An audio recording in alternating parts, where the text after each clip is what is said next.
Hi friends, it's Miss B, and I've got Ethel. She's here with me, but she is not super happy. So can you say hi? Yeah? No?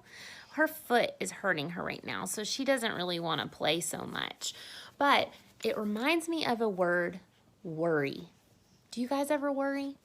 It's totally natural. We look around and we see people getting sick, and we see our schools and our daycares, they're closing, and we're staying home with our parents.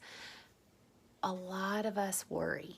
If you're a kid and you're worrying or an adult and you're worrying, it's absolutely natural. But today we're going to talk about how Jesus's power calms our worries. So we're going to explore how Jesus's power calms our worries in just a minute. But first, I want to bring you a special message from one of my bestie BDZ friends. And I also want to read some messages that some friends sent me about some God sightings. So here's what I'm going to do. I'm going to read those first, and then you get to hear from my friend, my special surprise friend. Okay, the first joy bomb or God sighting that I had somebody comment with was listening to the 3 and 4-year-olds above me. They live in an apartment above this friend, singing. It was so precious. Isn't that awesome? And then I have another special friend who said that somebody brought donuts to her office today. She can't be off work today, so the donuts were a super awesome special surprise. And who doesn't love a donut? And another friend just shared some amazing news that one of her old friends was not doing really well, but she turned the corner and she's healing. Isn't that awesome? God is so cool. So stay tuned and watch my buddy on this video share his God sighting.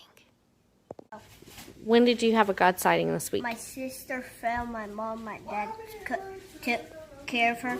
I kissed my sister's boo-boo. So you took care of her too? Uh-huh. Mommy had a God sighting then too. The world seems really worried.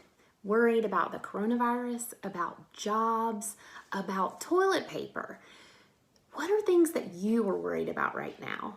I would like for you to think about that question, and I also want you to go get some paper and markers or pencils or crayons, and I want you to write or draw some things that you're worried about on different pieces of paper.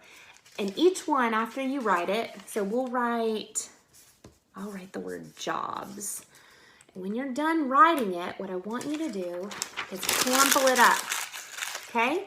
I want you to do several of those, all right? Maybe like 3 to 5 of these. And then I want you to come back and we're gonna use these for our lesson today, okay? See you in a minute.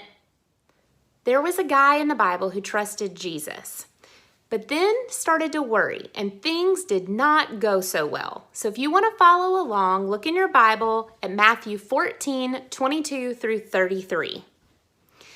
Jesus' friends were in a boat, and it was rocking back and forth, and the wind picked up, and the waves got bigger, and the wind started howling. Woo! Can you guys say that? Woo! Yeah. And Jesus' friends saw Jesus walking on water towards them. What? Peter got out of the boat to walk on the water with Jesus.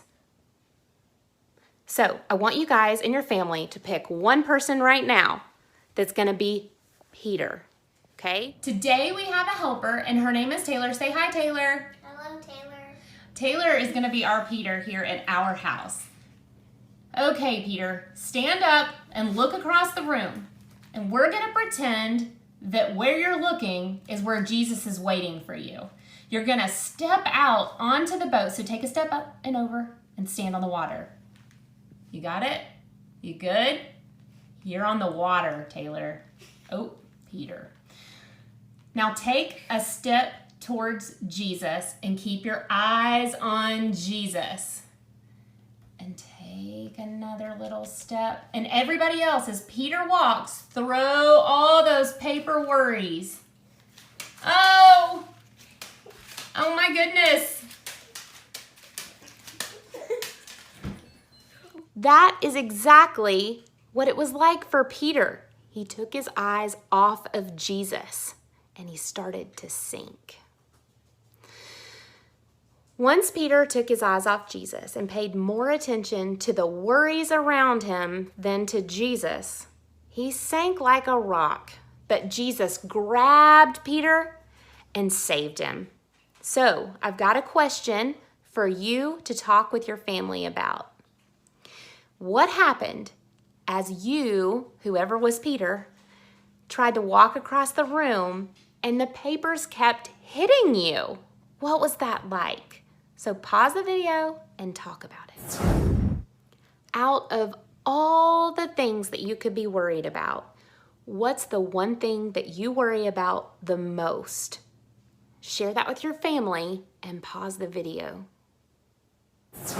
Thank you for sharing. That's awesome. If you let your worries distract you from Jesus, you're just like Peter. And guess what's awesome? Peter's the one that Jesus built the church on. It's okay. It's natural. But we're learning today that Jesus' power calms our worries. Now it's experiment time, which is always my favorite. So I want you to go into your kitchen and I want you to gather some things. I've got with me another bowl of water, just like this. There's nothing special about it. And I've got black pepper and some dish soap.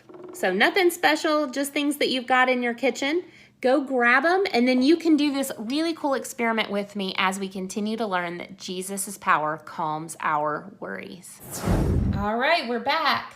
First, look at your bowl of water. It's clean and clear, but then worries start sprinkling in. Get your pepper. You've got a few worries, and then a few more, and then pretty soon, all that we see are worries. Hey, this pepper reminds me of all the waves Peter saw in the water. We have a lot of worries coming at us right now. So how can we make those worries run away from us instead? You could try to clear them out on your own, but that's not good. So do this instead. Let's wipe off our finger, and then we'll put some dish soap on it. So let me get my finger cleaned off, and I've got some dish soap. And just put it all over my finger. Now, let's put our finger back in the water. See what happens. What? Jesus doesn't just have power over wind and waves. He has power over our worries too. He has power over coronavirus.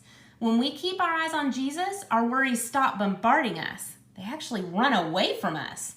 Jesus' power calms our worries. So pause our video, wipe off your hands, and talk to your family. What would help you keep your eyes on Jesus during this worrying time? Jesus' power can calm our worries if we keep our eyes on him. I want you to take the hand of somebody in the room with you. Maybe it's a furry friend like my Ethel here, or maybe it's a non-furry friend like our Kiwi Spradling that's back in Elizabeth's room.